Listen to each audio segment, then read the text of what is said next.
Bonjour à tous, j'espère que vous allez excellemment bien. Aujourd'hui, on se retrouve pour parler cyclisme, pour faire la présentation d'une nouvelle équipe, une nouvelle équipe continentale avec l'équipe Go-Sport Roubaix Lille Métropole. On va revenir sur la saison 2022 de cette équipe. On parlera de 2023 avec l'effectif, les transferts, et puis on parlera des coureurs à suivre pour cette année, enfin de mes coureurs à suivre. Si vous en avez d'autres, n'hésitez pas à les marquer dans les commentaires. N'hésitez pas à vous abonner à la chaîne, à réagir dans les commentaires, à mettre un pouce bleu, à partager la vidéo sur les réseaux sociaux, notamment auprès de vos proches si vous pensez que ça peut les intéresser. Dans les commentaires, n'hésitez pas à me dire vos coureurs à suivre, n'hésitez pas à me dire ce que vous avez pensé de la saison de cette équipe, ce que cette équipe est capable de faire l'année prochaine. N'hésitez pas également à rajouter la petite cloche, comme ça vous êtes au courant des dernières vidéos qui sortent sur la chaîne. Faites attention quand même, parfois il y a des petites feintes de la part de YouTube, mais dans ce cas-là, vous avez la playlist des présentations cyclisme si vous pensez avoir raté une ou deux vidéos. Et puis, n'hésitez pas à aller voir EPS 2.0 sur Spotify et à aller voir TikTok. On commence tout de suite avec GoSport Roubaix Lille Métropole. Équipe qui a eu une saison 2022 qui ressemble en fait un petit peu aux autres saisons, c'est-à-dire 40e au classement UCI. C'est mieux que Saint-Michel-Aubert 93, avec 60 points de plus que Saint-Michel-Aubert 93. Mais pourtant, moi, je trouve qu'en termes de contenu, c'était un peu moins bien certaines fois. Je pense notamment aux Coupes de France, j'ai l'impression d'avoir plus vu Saint-Michel. Alors c'est peut-être moi qui a ce sentiment-là. J'ai l'impression surtout qu'il y a certains coureurs qui... Enfin, les tas d'affiches ont pas réussi vraiment à s'en sortir. Je pense notamment à Thomas Bouda. Je m'attendais un peu mieux de la part de Thomas Bouda. Et puis, c'est une équipe qui avait quand même des bons sprinteurs l'année dernière, mais qu'on a assez peu vu dans les sprints. Et ça, c'est un peu le souci. C'est-à-dire que j'aimerais que ça soit... Par exemple, chez une Atlantique, il y avait quand même 2-3 mecs pour aider Emmanuel Morin. Et qui parfois même quand même avec ces 2-3 mecs se retrouvaient seuls 1,5 km, 2 km de l'arrivée. Chez GoSport, il n'y avait personne. C'est-à-dire, il n'y a jamais eu un train, il n'y a jamais eu un collectif vraiment bien en place, et c'est le problème depuis des années dans cette structure. C'est un peu comme Bingo, c'est qu'ils ont des bons sprinteurs mais qu'ils n'ont jamais réussi à faire un train pour emmener les sprinteurs. Et ça, je trouve ça triste. Ils ont eu Vermeulen par exemple, n'est pas un mauvais sprinter. Il n'a jamais eu un train de qualité. Bon, l'année dernière, Thomas Bouda, c'était pas exceptionnel, je pense, en termes de jambes, mais il n'a pas eu non plus un train de qualité. Donc on verra l'année prochaine comment ça va se passer pour cette formation sur les Coupes de France. Mais c'est vrai qu'il va falloir avoir un train, parce que dans le sprint moderne, sans train, c'est compliqué. Et un Thomas Bouda, il a besoin en plus d'avoir un train en place. C'est un coureur qui aime avoir un train, qui ne se démerde pas tout seul. Donc c'est dommage de ne pas lui avoir mis ça en place autour de lui. Voilà. Surtout qu'ils ont toujours eu des bons sprinters. Hein. Ça fait depuis 10 ans qu'ils ont des bons sprinters dans cette équipe, mais jamais le train qui va pour faire fonctionner les sprints. Donc ce qui fait qu'ils ont 3 victoires sur l'année et qui ne sont pas des victoires exceptionnelles. C'est sur le Tour de Loire. Il y a eu également la 4e place sur le Tour de la Sarthe. La route Tourangelle pour Thomas Bouda, également. Le Grand Prix de demain pour Samuel Leroux. Et puis le Grand Prix de Fourmies avec la 14e place de Vermeulen, comme sur Paris Tour. Mais c'est une équipe qui pourrait faire mieux en termes de résultats, si ils réfléchissaient un petit peu à la manière de courir. On passe tout de suite au transfert, du côté des victoires, oui, donc 3 victoires pour cette formation. Du côté des victoires, donc la 2e et la 3e étape du Tour de Loire. La 2e c'était par Valentin Tabellion, la 3e par Samuel Leroux qui a remporté le général de cette course. 3 victoires, c'est mieux qu'en 2021, c'est mieux qu'en 2020. Il faut remonter à 2016 pour avoir 3 victoires, et le record de cette équipe est en 2010 et en 2015 avec 6 victoires à chaque fois pour cette formation. Parmi les transferts, 3 départs. Evaldas Siskevicius qui prend sa retraite, le Lituanien. Emil Vermeulen qui rejoint Beat Cycling. Et puis Clément Carizet qui rejoint Charvieux, Chavagneux, Isère Cyclisme, donc une équipe amateur. Clément Carizet, c'est une carrière qui n'a pas été facile. dans sa carrière. Les dernières années ont été dures, voilà. Alors c'est une belle équipe amateur par contre, parce qu'ils ont 28 coureurs annoncés sur Pro Cycling Stats, mais c'est vrai que il est passé chez Israël. Il avait fait déjà une année chez les amateurs après son passage chez Israël, où s'était retrouvé ensuite chez Delco, chez Gosport, et puis là de nouveau, ça s'est pas hyper bien passé. C'est vrai que l'année dernière, il n'y a pas eu de grands résultats, je dirais à part la 5e place sur la ronde de l'Oise, mais c'était pas suffisant, je pense, pour le conserver. Et puis il faut savoir que du côté de Gosport, financièrement, le sponsor principal de l'équipe, il va quand même pas très bien. Je rappelle que Gosport appartenant au même groupe auquel appartenait Camailleux. Camailleux a fait faillite et Gosport est dans une situation financière où ils ont des dettes qu'ils n'arrivent pas à payer. Donc ça va pas très fort et ça pourrait mettre en difficulté cette formation. Parmi les arrivées, nous avons Kenny Molly de Bingol, vous avez Reit Herm de l'équipe continentale Groupama FDJ, Célestin Guillon de Laval Cyclisme 53, Stefano Mousseou de Minerva Cycling et Maximilien Julliard du VC Villefranche-Beaujolais. Et pour ceux qui se demandent, Stefano Mousseou, c'est bien le fils de Johan Mousseou et le petit-fils d'Eddy Mousseou. Et les 2 dernières années, il a fait 2 années chez Beat Cycling, 1 année chez Minerva. Et donc là maintenant chez Roubaix, pas un grand palmarès, beaucoup d'abandons l'année dernière même, sur toutes les classiques belges.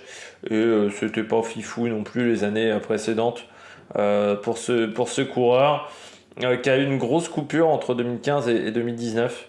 Où il avait fait une pause, mais il n'y a pas de grands résultats, très clairement, beaucoup d'abandons dans sa carrière pour le moment. Donc l'effectif est composé de 13 coureurs aujourd'hui. Le plus jeune c'est Maximilien Juillard qui a 21 ans, le plus âgé c'est Jérémy Levaux qui a 30 ans. On regarde les coureurs à suivre, j'en ai sélectionné 4. Je commence avec Kenny Molly. Pour moi, c'est une très bonne recrue pour une équipe continentale. Très bon sprinter. Qui peut passer les bosses également de temps en temps, parce que par exemple, il fait 11e de l'étape 4 de la Crow Race, 7e du côté de Zagreb et 20e du général de cette course. Très bon.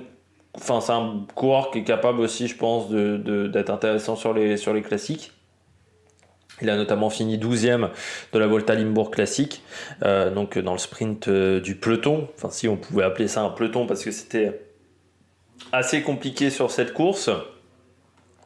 Parmi ses meilleurs résultats, vainqueur du classement de la montagne du Tour de Luxembourg, 9e de la Japan Cycle Road Race, et puis 8e du Tour des Las en 2022, 4e d'une étape du Tour des Alpes-Maritimes et du Var.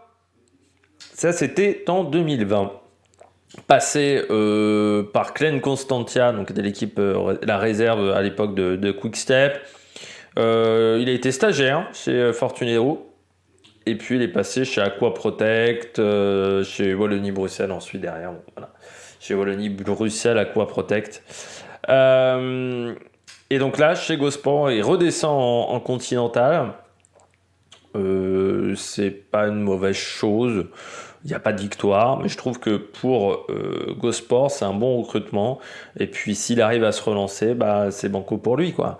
C'est-à-dire que s'ils arrivent à relancer ce coureur, ça peut être très bon pour Roubaix, Lille Métropole. 26 ans, donc c'est encore un coureur jeune. Mauvaise passe chez Bingol, qui, j'ai l'impression, n'est pas l'équipe la plus facile. Donc voilà, là, il repart chez Gosport. Ça peut être du bon boulot pour lui. Y a des coureurs qui se sont bien relancés dans cette équipe, donc ça peut bien se passer pour lui. C'est un coureur en plus qui a un peu d'expérience. Si on lui met un train de qualité, si on lui met des mecs pour le lancer, ça peut être une très bonne chose. Après, c'est vrai que du côté des sprints, il y aura quand même pas mal de monde. Mais il aura peut-être un rôle aussi de poisson pilote pour certains sprinters dans cet effectif. On continue avec Herm Reit, l'Estonien. 22 ans, l'Estonien qui rejoint donc Gosport, vainqueur du Grand Prix de la Somme l'année dernière, vainqueur du Baltic Chain Tour en remportant la première étape, deuxième du Grand Prix de la ville de Perranchy, troisième du championnat d'Estonie U23 du contre-la-montre, quatrième sur la course sur route, septième de la course sur route des championnats d'Estonie élite, neuvième de la dernière étape du Tour d'Estonie, troisième du classement des jeunes. Voilà, dans sa carrière, il a également remporté 2 étapes, également une en 2020 du Baltic Chain Tour, parce qu'il avait commencé ses Tartu 2024. Troisième également des championnats d'Europe U23 en 2019, donc un sprinter. Là, on est vraiment sur un pur sprinter, comme ont souvent eu les Estoniens. Hein. Il y a eu notamment Jan Kirsipuu, c'est pas mauvais. Il est passé de gens chez Groupama FDJ. Ça n'a pas été mauvais, mais je pense que c'était pas suffisant pour aller au-dessus en World Tour. Gosport peut être une belle équipe. Pour lui, encore une fois, il faudra un train pour l'emmener. Mais s'il y a un train pour l'emmener, il pourrait remporter des belles courses en France. Mais voilà, il en manquait un petit peu pour lui, pour aller, je pense, en Pro Team ou en World Tour. Donc voilà, l'objectif est de progresser encore. Au niveau du sprint, et chez Gosport, ça peut être intéressant, peut-être aussi avec un calendrier qui est un peu moins chargé quand même dans une équipe continentale, ça peut être pas mal pour lui. Et puis avec peut-être un peu moins de concurrence, mais un peu plus d'attente sur les épaules, ça peut peut-être le faire grandir également. Samuel Leroux, 28 ans, deuxième du Mémorial Frey de Bruyne en Belgique. Vainqueur donc du Tour de Loire cette année, également quatrième du classement de la montagne des 4 jours de Dunkerque, 8e du Grand Prix de Denain, 4e du Grand Prix de la ville de Lilliers, 11e de Cholet Pays de la Loire, 15e de la classique Loire Atlantique. Voilà, c'est un sprinter qui est là depuis de nombreuses années dans cette équipe, hein, depuis désormais 2018, il est dans cette formation. Il a obtenu des bons résultats dans cette équipe. Donc voilà, 28 ans de Boulogne-sur-Mer, donc du coin. Parce que Boulogne-sur-Mer, c'est d'être à 100 bornes de Roubaix, hein, un truc comme ça. Voilà, c'est un coureur qui fait les beaux jours pour le moment de cette formation. Bon, j'ai envie de dire, de toute manière, maintenant à 28 ans, il sait qu'il aura du mal à faire autre chose que des équipes continentales. Pour le Pro Team World Tour, il faudrait vraiment qu'il fasse une énorme saison, un énorme résultat pour qu'il monte. Maintenant, voilà, l'objectif est plutôt de rester en continental, parce qu'il y a peu de chances de réussir à monter au-dessus. Hein. À 28-29 ans, pardon, si vous n'êtes pas en World Team, c'est un peu compliqué d'y accéder, à part si vous êtes en Pro Team, mais si vous êtes en Continental, ça commence à devenir très compliqué à 28 ans. Donc oui, là, c'est plutôt d'aller faire des bons résultats, et puis pourquoi pas, s'il y a un contrat dans une autre équipe française, avec un meilleur salaire, ou en deuxième division. Mais je pense que voilà, le World Tour, c'est fini. Alors vous avez des cas, Romain Combo par exemple, qui est arrivé assez tardivement en deuxième division, mais et en World Tour, c'est quand même assez rare ce genre de cas. Et puis je termine avec Thomas Bouda. L'année a été bizarre, c'était très irrégulier. C'était son gros souci. Il y a eu des bons résultats. Troisième de la première étape des boucles de la Mayenne. Cinquième du classement des meilleurs sprinters de la route d'Occitanie avec une quatrième et une cinquième place. Sixième de la première étape du Tour du Poitou-Charentes. Quatrième de la route Tour-Angèle. Sixième de Cholet Pays de la Loire. Des gros soucis au niveau des sprints parce que pas de train, ça c'était le premier problème. Et puis irrégulier, en même temps il a que 39 jours de course, il a fait pas mal de pistes Thomas Bouda, et c'est aussi pour ça qu'il a rejoint cette formation, c'était pour faire de la piste, pour retrouver les vélodromes. Voilà, il y aura des objectifs pour Thomas Bouda sur les vélodromes. C'est vrai que sur route, moi j'étais un petit peu déçu, je m'attendais à mieux, je m'attendais à ce qu'il arrive à se relancer. Mais il a été régulier. Après, j'ai envie de dire, c'était déjà son problème chez Direct Energy et Arkea, c'était qu'il était très régulier, parce que chez Arkea, il avait notamment remporté le Grand Prix La Marseillaise, Mais il y a d'autres courses où il a eu du mal et ça a été un peu toujours le problème dans sa carrière. Pour lui, c'est de ne pas réussir à être régulier. Parce qu'il a fait des beaux résultats, un deuxième du Grand Prix de Denain, vainqueur du circuit de Wallonie, vainqueur de Cholet Pays de la Loire, vainqueur troisième de la Bruxelles Cycling Classic. Il a quand même 3 victoires dans sa carrière, mais trop irrégulier, et c'est ce qui lui a coûté une place chez Direct Energy, pareil chez Arkea. Et là chez Gosport, deuxième saison pour lui, mais j'aimerais voilà, plus de régularité chez Thomas Boudin. Du côté du maillot, pas de changement, toujours blanc et rose, ce qui fait qu'on les reconnaît quand même très facilement dans le peloton, avec le gros logo Gosport. Moi je trouve que le maillot marche plutôt pas mal, voilà. Donc moi je trouve que c'est plutôt intéressant comme maillot.